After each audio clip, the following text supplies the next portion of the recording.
دوسرا واقعہ آبدوز کے ڈوبنے کا ہے، جس میں بہت بڑے کاروباری گروپ کے مالکان سوار تھے اور کئی کروڑ روپے لگا کر سمندر کی تہ میں ٹائٹینک کا ملبہ دیکھنے کے شوق میں اپنی جانوں سے ہاتھ دھو بیٹھے۔ کچھ لوگ رزق کی تلاش میں جانوں سے ہاتھ دھو بیٹھ رہے ہیں، کچھ ریکارڈ قائم کرنے کے لیے، ایسے خطرناک ایڈونچر کرنے کے لیے۔ اس بارے میں شریعت کیا کہتی ہے؟ حادثات میں مرنے والوں کو شہید کہا جائے گا، ان کے لیے دعائے مغفرت کی جائے گی، کیا ہوگا؟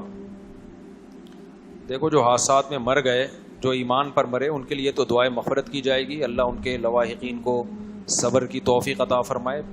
جن کی موت ایمان پر ہوئی ہے، جن کی موت ایمان پر نہیں ہوئی تو زندگی میں تو دعا کی جا سکتی ہے، موت کے بعد ان کے لیے دعا نہیں کی جا سکتی، وہ موت کے بعد کی زندگی کو مانتے ہی نہیں تھے۔ باقی دیکھیں، جب یہ علی سکپارہ کا واقعہ ہوا نا، کیٹو کی پہاڑی پہ چڑھنے کی کوشش کی اور جان سے ہاتھ دھو بیٹھے، تو ان کے بیٹے کا بیان آیا تھا کہ میں اپنے والد کے مشن کو پورا کروں گا، میں کیٹو کی پہاڑی سردیوں میں عبور کروں گا۔ اس پر میں نے ایک بیان ریکارڈ کروایا تھا، وہ بھی اس موقع کے لیے وہ بھی مناسب ہے، تو میں اس کو دوبارہ ریپیٹ کر دیتا ہوں۔ اس وقت میں نے ایک بیان ریکارڈ کروایا تھا کہ علی سکپارہ کے بیٹے تک کوئی میرا یہ پیغام پہنچا سکتا ہے تو پہنچا دے کہ آپ نے جو یہ کہا کہ میں اپنے والد کے مشن کو پورا کروں گا، میرے والد کا مشن تھا کیٹو کی پہاڑی عبور کرنا، تو میں اس مشن کو پورا کروں گا۔ آپ کے الفاظ سے ایسا لگتا ہے کہ آپ والد کی چاہت کو پورا کرنے کے لیے یہ کام کر رہے ہیں۔ تو دیکھیں، اگر آپ کا آخرت پر ایمان ہے، دو ہی لوگ ہوتے ہیں، کچھ لوگوں کا آخرت پر ایمان ہوتا ہے، کچھ کا آخرت پر ایمان نہیں ہوتا۔ اگر آخرت پر ایمان نہیں ہے بالفرض، تو اس کا مطلب یہ ہوا کہ آپ کے ابا والد محترم جب گئے کیٹو کی پہاڑی عبور کرنے کے لیے، جان سے ہاتھ دھو بیٹھے، تو ہمیشہ کے لیے ان کی لائف کیا ہو گئی؟ ختم۔ اب آپ اپنی جان کو خطرے میں ڈال کے وہ کام کریں نہ کریں، آپ کے والد کی صحت پہ اس سے کوئی فرق نہیں پڑتا۔ ان کو پتہ ہی نہیں، کیونکہ جو ایتھیس لوگ ہیں، جو مذہب کو نہیں مانتے، وہ کیا کہتے ہیں؟ انسان کچرا ہے، کچھ دن کے لیے اس کو حیات ملتی ہے ڈارون کے نظریے کے نتیجے میں، اور اس کے بعد وہ دوبارہ کیا ہو جاتا ہے؟ کچرا ہو جاتا ہے۔ تو ختم۔ اب آپ کے ابا کو تو اس سے کوئی فائدہ ہونے والا، ان کو پتہ بھی نہیں چلے گا کہ آپ نے یہ کام کیا ہے۔ تو ایسا کام کیوں کر رہے ہو جس سے آپ کے ابا کو نہ کوئی خوشی ہو رہی ہے، نہ کوئی غم ہو رہا ہے؟ اور اگر آپ کا آخرت پر ایمان ہے تو ظاہر ہے وہ مسلمان ہی کا ہوتا ہے نا، اور تو کسی کا نہیں ہوتا آخرت پر ایمان۔ اللہ رسول کو آپ مانتے ہو۔ تین مذاہب ہیں جو آخرت کو مانتے ہیں، ایک یہودی، ایک عیسائی اور ایک مسلم۔ بہت ساری چیزیں عیسائی، یہودی اور اسلام میں کامن بھی تو ہیں نا، اصل میں تو تینوں ہی سچے مذہب ہیں نا، وہ تو تحریف ہوئی ہے۔ لیکن ہم اس بات کے پر ایمان رکھتے ہیں کہ موسیٰ علیہ السلام بھی سچے نبی تھے، عیسیٰ ابن مریم بھی سچے نبی تھے، اور محمد صلی اللہ علیہ وسلم بھی سچے نبی۔ تینوں کی فالوورز جو حقیقی معنی میں فالو کریں گے وہ جنتی ہیں، حقیقی معنی میں جو فالو کرے گا ان کو۔ تو تینوں مذاہب کا اس پر اجماع ہے کہ آخرت کے بعد ایک زندگی ہے، اس میں کامیابی ان لوگوں کو ملتی ہے جو اچھا عمل کر کے جاتے ہیں۔ اچھے سے وہ اچھا جس کو اللہ نے اچھا کہا ہو، جس سے اللہ خوش ہوتا ہے، اور ان لوگوں کا ٹھکانہ برا ہوتا ہے جو برا عمل کر کے جاتے ہیں۔ یہ یہودی بھی کہتے ہیں، عیسائی بھی کہتے ہیں، اور مسلمان بھی کہتے ہیں۔ تو اگر آپ آخرت کو مانتے ہو تو اب آپ کے ابا کو فائدہ آپ کے اچھے عمل اور ان کے لیے دعا سے تو ہو سکتا ہے۔ بیٹے کی نیکیاں کس کو پہنچتی ہیں؟ اگر باپ نے اس کی تربیت کی ہو، ورنہ دعا سے تو پہنچ ہی جاتی ہیں۔ بھائی حدیث میں آتا ہے نا، ایک صحابی نے پوچھا، یا رسول اللہ، صحابیہ نے پوچھا میری ماں کا انتقال ہو گیا، میں ان کی طرف سے صدقہ کرنا چاہتی ہوں، کیا کر سکتی ہوں؟ آپ نے فرمایا ہاں۔ تو صدقہ ایک نیکی ہے نا۔ تو ان صحابیہ کو پتا تھا کہ نبی نے بتا دیا کہ تم اب جب کسی غریب کو کھانا کھلاؤ گی تو اس صدقے کا ثواب کہاں پہنچے گا؟ اگر ماں کے لیے کھلا رہی ہو کہ یہ نیکی کس کو ملے؟ میری ماں کو ملے، تو یہ نیکی کیا ہوگی؟ ملتی ہے۔ کسی صحابی نے ایسا نہیں نبی سے پوچھا کہ یا رسول اللہ میرے والد کا انتقال ہو گیا، اگر میں فلاں پہاڑی پہ چڑھ جاؤں اور ایک ریکارڈ قائم کر لوں تو کیا میرے والد کو اس سے فائدہ ہوگا؟ کسی صحابی نے ایسا سوال بولو نہیں پوچھا، کیونکہ صحابہ یہ بات جانتے تھے کہ یہ اچھا سوال نہیں ہوگا, نبی کو اس پہ غصہ بھی آ سکتا ہے, غضب بھی آ سکتا ہے, ایک فضول سوال ہوگا, کیونکہ اللہ کو اس سے کیا پہاڑ پہ چڑھیں یا پہاڑ سے اتریں. میں سمجھا پا رہا ہوں اپنی بات. اللہ کو اس سے تو غرض ہے کہ اس کی مخلوق کو کوئی بھوکا ہو کھانا کھلا دے تو اس کا پیٹ بھر جائے. الخلق عیال اللہ, حدیث میں آتا ہے یہ مخلوق اللہ کی عیال ہے, گویا اللہ کا خاندان ہے. جیسے کہ آپ کسی کے بچے کو کھانا کھلاتے ہیں تو باپ خوش ہوتا ہے نا, تو مخلوق کو کھانا کھلائیں گے کون خوش ہوگا؟ اللہ. ہاں یہ ایک الگ بات ہے کہ جب نبی صلی اللہ علیہ وسلم مشرکین سے کہتے کہ مخلوق کو کھانا کھلاؤ تو مشرکین کہتے اللہ خود ہی کیوں نہیں کھلا دیتا, اللہ نے ان کو غریب پیدا کیوں کیا ہے؟ پھر آئی بات سمجھ میں؟ یہ ایک بیہودہ سوال ہے. بھائی اللہ نے غریب کو پیدا کیا تاکہ مالدار کی آزمائش ہو, اس میں حکمتیں بہت ساری, کسی کو غریب بنایا کسی کو امیر بنایا, یہ حکمتیں فوت ہو جاتی ہیں نا اگر اللہ سبھی کو کھلا دیتا. لیکن اللہ غریب کا پیٹ بھرنے سے خوش ہوتا ہے, اس مالدار سے خوش ہوتا ہے جو غریب کا خیال رکھے. تو صحابیہ نے نبی سے کیا پوچھا, میں اگر صدقہ کروں گی تو میری ماں کو, نیت میری ہوگی اپنی ماں کے لیے صدقہ کر رہی ہوں, تو میں نے کہا تھا کہ علی سکپارہ کے بیٹے کو میرا کوئی پیغام پہنچا دے کہ بھئی آپ کے والد صاحب کی جو ڈیتھ ہوئی اللہ مغفرت فرمائے, ان کے درجات بلند کرے. تو اب آپ کے والد کو جو فائدہ ہوگا نا, اگر آپ کا آخرت پر ایمان ہے تو فائدہ ہوگا صدقات و خیرات سے, نیکی کرنے سے, وہ کام کرنے سے جس کا خدا نے ہمیں حکم دیا ہے, وہ خیر کے کام. پہاڑ پہ چڑھنے سے کسی بھی مسلک کے عالم سے پوچھ لینا, پہاڑ پہ چڑھنا کوئی نیکی نہیں ہے جس کا ثواب پہنچایا جا سکتا ہو. سمجھ میں آ رہی بات کہ نہیں آ رہی؟ تو آخرت پر ایمان نہیں ہے تو بھی یہ کام فضول ہے, آخرت پر ایمان ہے تو بھی یہ کام کیا ہے؟ فضول ہے, اس کا کوئی فائدہ نہیں. تو یہ آپ اپنے لیے کر رہے ہو. اس کا یہ کہنا کہ ابا کے مشن کی تکمیل کروں گا, یہ جملہ غلط ہے. آپ یہ کہو کہ بھائی میں بھی ٹرائی کروں گا, اگر کامیاب ہو گیا تو عزت مل جائے گی, ورنہ موت کے منہ میں چلا جاؤں گا. تو پھر ہم اس پہ دوسرے پہلو سے غور کریں گے کہ اگر آپ یہ اپنے لیے کر رہے ہو نا, یہ نہیں کہو کہ میں ابا کے مشن کو پورا کروں گا, ابا کو اس سے کوئی فائدہ نہیں ہے, بلکہ ابا ہو سکتا ہے وہاں برزخ میں, ہو سکتا ہے کہ یقینی بات ہے وہ کہیں گے کہ کاش میں اس راستے میں موت میری نہ ہوتی, یہ میں نے اپنے آپ کو کیوں, اپنی جان کو میں نے ایک خطرے میں ڈالا. دیکھو ایک آدمی ویلی لگا رہا ہے, عزت اس کی بھی ہوتی ہے کہ نہیں ہوتی, لیکن سر بھی کھلتا ہے اس کا. جب اس کا سر کھل جاتا ہے نا ویلی لگانے والے کا, پھر وہ کہتا ہے کاش میں نے عزت کا یہ طریقہ حاصل نہ کیا, یہ اختیار نہ کیا ہوتا عزت کا میں نے یہ طریقہ. بعض ہم نے دیکھے ہیں کہ وہ پائیدان پہ بیٹھ کے بائک چلا رہے ہوتے ہیں. میں ڈیفینس گیا تھا, بچپن کی بات ہے, ہمارے دوست لے کر گئے, وہ سی وی یو پہ ریسیں ہو رہی تھی. ہمیں شوق ہے ہر جگہ گھسنے کا, اگرچہ ہم بچپن کا اتنا بھی بچپن گئے مولانا بن چکا تھا میں, جائز جگہوں پہ جانے کا, ناجائز اللہ کا شکر ہے اللہ بچا کے رکھے ہم سب کو. ابھی ایک ڈاکٹر سے میری ملاقات ہوئی, وہ مجھے میں نے ان سے کہا آپ کیا کرتے ہیں؟ انہوں نے کہا میں ہارٹ اسپیشلسٹ, میں سرجن ہوں ہارٹ کا. بڑی عقیدت سے مل رہے تھے نا, مفتی صاحب. میں نے کہا اتنی عقیدت کا کوئی کیش تو کرائے نا آدمی, فری پوکٹ کی عقیدت. کہہ رہے میں آپ کا بہت بڑا فین ہوں. میں نے کہا آپ میرے بہت بڑے فین ہیں؟ میں نے کہا ہاں. میں نے کہا بہت زیادہ بڑے؟ انہوں نے کہا بہت بڑا فین ہوں. میں نے کہا مجھے کوئی ہارٹ سرجری دکھائیں. بھائی سرجن تو آپ ہو نا, آپریشن آپ کرتے ہو, میں یہ عمل اپنی آنکھوں سے دیکھنا چاہتا ہوں. انہوں نے کہا ٹھیک ہے, مجھے لے گا, آپریشن دکھایا انہوں نے. میں نے ولاگ بھی بنا لیے, ڈال دیں گے انشاءاللہ. لیکن وہ اوپن ہارٹ سرجری نہیں تھی, وہ رنگ والا تھا. چلو کچھ some thing is better than nothing. آئندہ کوئی اوپن ہارٹ سرجری والا فین نکلا تو ہم اس کو بولیں گے بھائی ہمیں یہ والا دکھاؤ, پورا اندر سے دل دھڑکتا ہوا دیکھنا ہے ہم نے. گائے بکرے کے تو دیکھے ہیں, وہ بھی بیچاروں کے ذبح ہونے کے بعد دیکھے ہیں نا, انسانوں کے زندہ کا دھڑکتا ہوا.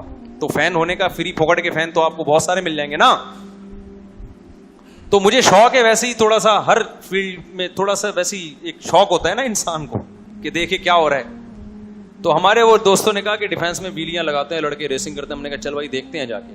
لگانا نہیں ہے, یہ کام کرنا نہیں ہے, دیکھنے میں بے وقوفوں کو دیکھ لو بھائی, کیا اس سے آپ کی تفریح, ان کا سر کھل رہا ہے. آپ کہہ سکتے ہو ہمارے جانے سے ان کو موٹیویشن مل رہی ہے, تو یہ صحیح نہیں ہے. میرے جانے سے کوئی موٹیویشن ان کو, کیونکہ میں مشہور تھوڑی تھا. چھپڑ میں اتنے لوگ گئے ہوئے, ہم بھی چھپڑ میں جا کے بیٹھ گئے. اچھا میں جب گیا نا تو وہ کچھ لڑکے لگا رہے ہیں, ویلی لگا کے نا گھما بھی رہے ہیں بائک کو بڑی خطرناک طریقے سے. کچھ ریسنگ لگا رہے ہیں, کچھ پائیدان پہ بیٹھ کے جا رہے ہیں. بیٹھنے کے لیے کمپنی نے سیٹ بنائی, وہ کہاں بیٹھے ہوئے ہیں؟ پائیدان پہ نا, بالکل ایسے بیٹھا ہوا ہے اور صرف 2 ہاتھوں میں ہینڈل اس کا, اور چلا رہے ہیں. اب وہاں یہ لڑکوں میں بحث چھڑ گئی جو میرے دوست احباب تھے. میں نے کہا یہ بے وقوف لوگوں کا کام ہے, یہ عقل مندوں کا کام نہیں ہے. اب وہ ہمارے دوست کہنے لگا بے یار یہ تو مولوی لوگ تو ایسے ہی باتیں کرو گے, یہ انجوائے کر رہے ہیں لائف کو, ویلی لگا رہے ہیں, دیکھو مزہ آ رہا ہے, ریسنگ ہو رہی ہے. میں نے کہا میرے بھائی یہ مزہ 2 منٹ میں کرکرا ہو سکتا ہے, اتنا جان سے قیمتی کوئی چیز ہے؟ بولو نا. میں نے کہا جان خطرے میں ڈال کے یہ مزے فری پھوکٹ کے آ رہے ہو پھر ٹھیک ہے, جان آپ خطرے میں ڈال کے یہ مزے لے رہے ہو تو بہت بڑی بے وقوف. عزت کمانے کا وہ طریقہ جس میں آپ کی جان چلی, جان جانے کے بعد کون عزت کرے گا؟ قبر پہ آ کے کوئی سلوٹ مارے گا؟ تو بڑی اچھی ویلیاں لگایا کرتا تھا. اچھا جو ویلی لگا رہا تھا اس کے سر پہ نا سلائی کا نشان بھی تھا, جو بڑا ویلر تھا. ایک دفعہ کھل بھی چکا تھا وہ ڈھکن, دوبارہ ڈاکٹروں نے رکھا ہے اس کی کھوپڑی کا, فٹ کیا, ایلفی سے جوڑا ہے پتہ نہیں کس چیز سے, پھر بھی عبرت حاصل نہیں ہوئی.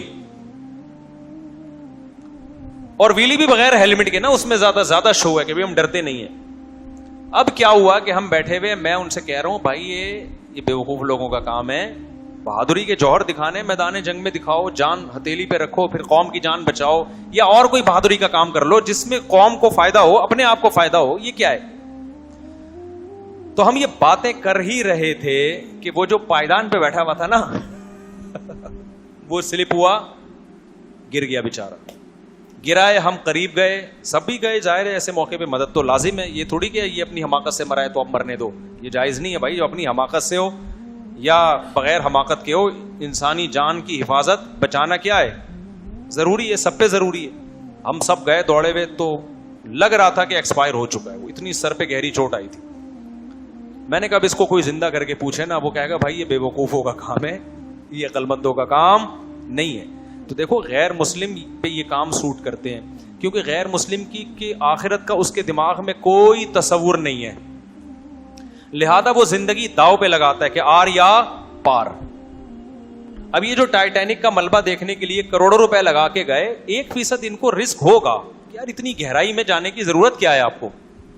اگر یہ اتنا آسان ہوتا تو ہر دوسرا بندہ جا رہا ہوتا نا, مشکل تھا تبھی تو گئے نا, رسک تھا نا تبھی. ان کو بھی پتا تھا کہ کچھ نہ کچھ خطرہ ہے, ہر آدمی تھوڑی جاتا ہے. کیٹو کی پہاڑی پہ بہت سے لوگ نے, میں تو نہیں گیا, میں تو بہت کٹھی پہاڑی پہ گیا ہوا ہوں, میں جو کراچی میں کٹھی پہاڑ, کیٹو کی پہاڑی پر میں نہیں گیا. اور اگر جاؤں گا بھی تو اتنا جتنا افورڈ کر پاؤں, جب یقین ہو کہ بھائی زندہ رہنے کا پورا چانس ہے, اس سے آگے کا پھر میں رسک نہیں لوں گا کہ یار پتہ نہیں مرے میں خام خام میں یار. تو کیوں مرنے کے بعد اگر آپ موت کے بعد کی زندگی پہ یقین ہی نہیں رکھتے تو پھر کافر کہتا ہے یار کیا فائدہ اس زندگی سے, صرف کروڑوں روپے کما رہا ہوں, کیا فائدہ. ایک رسک لے لو, آر یا پار. ادھر گئے تو مر گئے, نہیں تو بچ گئے تو کیا ہوگا, عزت ہوگی, ٹی وی میں آئیں گے, پیسہ ملے گا وغیرہ وغیرہ ہو سکتا ہے. تو کافر پہ یہ چیزیں سوٹ کرتی ہیں, آر یا پار. مسلمان کو پتا ہے کہ مجھے اللہ نے ایک دفعہ زندگی دی ہے اور یہ زندگی اللہ کی امانت ہے, اس کے بارے میں قیامت کے دن مجھ سے سوال ہوگا کہ اس زندگی کو کہاں کھپایا تم نے. اور زندگی بچانا اسلام میں فرض ہے. بہت سے مذاہب میں خودکشی حلال ہے, وہ کہتے ہیں انسان اپنی جان کا مالک ہے, جب چاہے ٹھا کر کے ختم کر دے. تو یہ مولویوں کو تکلیف کیوں ہو رہی ہے, وہ یہ کہتے ہیں مذہبی لوگوں کو تکلیف کیوں ہو رہی ہے, اسلام کیوں پابندی لگا رہے ہیں. بہت سے ملکوں میں لیگل بھی ہے, یورپ کے بعض کنٹریز میں لیگل ہے. بھائی ایک بندہ نہیں زندہ رہنا چاہتا تو وہ مار دو نا. ہاں وہ یہ کہتے ہیں کہ اس طرح سے نہ پھٹو کہ چھیچڑی ویچڑی ادھر ادھر پھیل جائیں, تمہارے بدبو آئے, لوگوں کو وحشت ہو. تو انہوں نے ایک لیگل کر دیا ہے کہ بھائی آپ لائن لگائیں, آپ رجسٹریشن کروائیں, ڈیٹ ہم آپ کو دیں گے, اس وقت ہمارے یہاں فلاں کھمبا بجلی کا فری ہوگا, وولٹیج بھی اتنے آ رہے ہوں گے. اگر یہ کراچی میں ہو جائے نا تو فری ہوگا, ٹھیک ہے نا, کہ فلاں کھمبا ہے وہ گرنے والا ہے, وہ ویسے کسی پہ گرے گا, بے گناہ آدمی مرے گا, بہتر نہیں ہے آپ مر جائیں. تو خیر بعض یورپ کے کنٹریز میں ایسا ہے کہ انہوں نے لیگل کر دیا, تو لائن لگا کے تمیز سے آپ پھٹیں, اور کس طرح سے مرنا چاہتے ہیں وہ سب انہوں نے بتا دیا کہ یہ ایک سوٹیبل مینیج, ہر چیز کو انہوں نے آرگنائز کر دیا ہے. اسی کے وہ کیش کراتے ہیں اسی چیز کو. ابھی میں نے پورا بیان بھی اسی پر ہوا نا, ہر چیز کو کیا کر دیا ہے, آرگنائزڈ. تو ہمارے یہاں کوئی چیز اور کچھ بھی آرگنائز نہیں ہے نا, تو مینجمنٹ ہی نہیں ہے, تو سب وہ بہت کچھ صحیح رہا ہے لیکن الٹے طریقے سے صحیح ہو رہا ہے. ایک صاحب نے بڑی خاندانی بات کی,